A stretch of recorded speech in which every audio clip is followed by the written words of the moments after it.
దాంతో కొన్ని చోట్ల ఏం చేశారు, వీళ్ళ అనుచరుల చేతన కొనిపిచ్చి, వీళ్ళ అనుచరుల పేర్లతో అది ఆ 20 లక్షలకు కొనిపిచ్చి, దాన్ని వీళ్ళు ఆ తర్వాత ప్రభుత్వానికి తీసుకుని నేను చెప్పినట్టు ఆ 3 times ఇచ్చారు.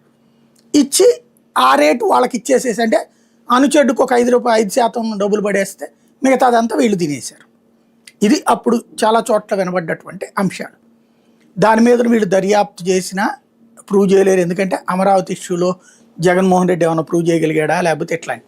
ఇకపోతే ఇంటి నిర్మాణానికి సంబంధించిన కుంభకోణం అంటే అంతకంటే హంబక్, అంతకంటే బోగస్, అంతకంటే పనికి మాలేదు ఇంకోటి ఉండదు. వీళ్ళ పత్రికలే రాసుకొచ్చినాయి ఏంటి, ఎవడు దొరకట్లేదు, ఎవడు రావట్లేదు ఆ డబ్బులకి అని చెప్పేసి. ఇవాళకి కూడా వీళ్ళకి రావట్లేదు. నిజంగా చెప్పాలంటే ₹1,00,000కి ₹1,80,000 పట్టణాల్లో, 2,80,000 పల్లె ప్రాంతాల్లో. ఇదే పట్టణాల్లో 2,80,000, పట్టణాల్లో పల్లెల్లో 1,80,000.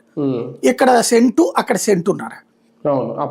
సెంటున్నర ప్రభుత్వం ఇస్తుంది. ఇది అదనంగా డబ్బులు అనమాట. దీనికి ఆ డబ్బులతో కట్టుకోవడం సాధ్యం అవుతుందా? ఇప్పుడు నేను ఆ మధ్యన దీనికి ఇంటి దగ్గర రిపేర్లు అది చేపిస్తే 1,20,000 అయింది.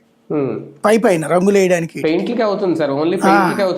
అవుతున్నప్పుడు ఎట్టా సాధ్యం అవుతుంది? ఇవాళ మినిమం వీళ్ళు చెప్పినట్టుగా ఒక single bedroom type of house, ఒక గది, ఒక వంటగది, ఒక వరండా, ఒక బాత్రూమ్ కడితే, అది కూడా చిన్న అది ప్లానింగ్ ఇచ్చింది. అంటే వీళ్ళు ప్లాన్ ఇచ్చారన్నమాట. ఆ ప్లాన్